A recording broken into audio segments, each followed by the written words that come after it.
पीले दांत वाली बहू। रंजना कभी ब्रश नहीं करती थी। उसे कितनी बार उसके माँ बाप ने डांटा, लेकिन उसका कोई असर उस पर होता ही नहीं था, जिस कारण से उसके दांत पीले पीले हो जाते हैं। शादी के बाद। अरे बहू, वैसे तो तुझ में कोई कमी नहीं है, पर तेरे दांत इतने पीले कैसे हैं बेटा? कैसे मतलब? कोई सर्जरी थोड़ी ना कराइए। वो तो क्या नाम, मैं ब्रश नहीं करती थी तो पीले हो गए। अब क्या करूं? आप कहें तो लाल करवा लूं या फिर काले? यार ये क्या है, क्यों माँ से लड़ रही हो? लड़ रही हूँ? अरे मैं लड़ रही हूँ या ये बोल रही है कि दांत पीले हैं, पीले? अरे तपस्या थोड़ी ना की है इन्हें पीले करने के लिए। बकायदा ब्रश नहीं किया है 20 साल तक, तब जाकर। छी, कैसी बात कर रही हो? ये उस वक्त तो पीले नहीं थे जब हम लोग तुम्हें देखने आए थे। अरे तब साफ करवा लिया होगा डेंटिस्ट के पास जाकर। अब देखो कैसे पीले पीले लग रहे हैं। रंजना सास की तरफ गुस्से से देखती है। फिर शुरू हो गई पीले पीले पीले।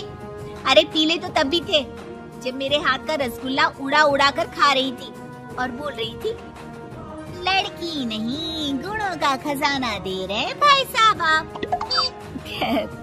अब वो लोग करते भी तो क्या करते, पीले दांत वाली बहू पल्ले पड़ी थी तो झेलना तो था ही। एक दिन कीर्तन में रंजना गाना गा रही थी। अरे कमला बहन, माँ का द्वार है, यहाँ तो सब शुद्ध होकर आते हैं, फिर अपनी बहू को ब्रश भी नहीं करवाती तुम। दूर से पीले पीले दांत भक्ति में बाधा उत्पन्न कर रहा है। और कोई 2 साल के बच्चे थोड़ी ना लेकर आई हूँ मैं बहू बनाकर। अच्छी खासी लड़की है, अरे कैसे करवाऊं ब्रश? ये तो उसे खुद करना चाहिए ना। अब माँ बाप तो इसके जैसे तैसे निपटा दिए, ये नहीं सोचा कि सास कैसे संभालेगी। सास बहू को लेकर घर आ जाती है, लेकिन सोच लेती है कि अब इसे लेकर कहीं नहीं जाएगी। अगले रोज बहू कहती है, अरे क्या हो गया, मंदिर नहीं जाना क्या? कीर्तन का वक्त हो रहा है। मेरी मधुर वाणी से कान्हा जी जागते हैं और सोते हैं। आप तो जानती है ना उनकी भक्ति में कितना मन लगता है मेरा। वो क्या है ना, तबीयत ठीक नहीं लग रही है मेरी, आराम करूंगी मैं। तबीयत ठीक नहीं लग रही? अभी तो मिथुन के गाने पर नाच रही थी आप, और अब बोल रही है कि तबीयत ठीक नहीं लग रही। अरे भक्ति में मन लगा लो सासू माँ, ऊपर जाना है, क्या मुंह दिखाओगी आप? हाँ? सास को बहू की बात पर गुस्सा आ जाता है। मैं क्या मुंह दिखाऊंगी, इसकी चिंता तो ना कर, समझी? अपने मुंह की चिंता कर, जो ये पीले पीले दांत लेकर हर जगह पहुंच जाती है। पता है लोग कितना मजाक बनाते हैं। ना जी ना, मैं नहीं जाना कहीं तेरे साथ। तो ये बात है, कोई ना, मत जाओ, मैं अपने कमरे में ही बैठकर भक्ति कर लूंगी। ऊपर वाला दांत थोड़ी ना देखता है, मन देखता है, भावना देखता है। और अरे बस बस, तू सब कुछ दिखा, बस ये सफेद चमकदार दांत ना दिखाना किसी को, है? जा यहाँ से। बहू को सास की बात का कोई फर्क नहीं पड़ता, वो तो जैसी थी वैसी ही रह जाती है। सुबह नहाकर किचन में खाना बनाना, फिर खाना खाना, कीर्तन भजन करना और सो जाना। एक दिन, माँ जी मैं सहेली के घर जा रही हूँ, शाम को लेट आऊंगी। हाँ, तो जाना, मैंने कौन सा तेरी आरती करनी है घर पर बैठकर। रंजना सहेली के घर जाती है, जहाँ वो पार्टी में जाने की तैयारी कर रही होती है। अरे शिखा, कहाँ जाने की तैयारी कर रही है? मैं गलत वक्त पर आ गई क्या? अरे नहीं यार, उल्टा सही वक्त पर आई है। मैंने ये साड़ी और ज्वेलरी निकाली है यार, शाम को इनके ऑफिस की एक पार्टी में जाना है। बताना कैसा लग रहा है ये सब? नहीं यार, इस ड्रेस के साथ तो वो वाली ज्वेलरी अच्छी लगेगी। हाँ सही बोल रही है, मैंने ध्यान ही नहीं दिया। वैसे तो हमेशा से मस्त फैशन सेंस रखती है। तो बड़ा जाती होगी ना पति के साथ पार्टी में। रंजना कुछ नहीं बोलती, बस सोचती है कि यार काश ये बात सही हो जाती, पर मैं क्यों नहीं जाती पार्टी में? क्या इन लोगों की कोई पार्टी होती नहीं होगी? रंजना घर आती है और रात में पति से सवाल करती है, एक बात बताइए, आप मुझे किसी पार्टी में क्यों नहीं ले जाते? क्या आपके यहाँ ऑफिस में पार्टी नहीं होती? पति बेचारा क्या कहता कि दांत पीले हैं तुम्हारे इसलिए।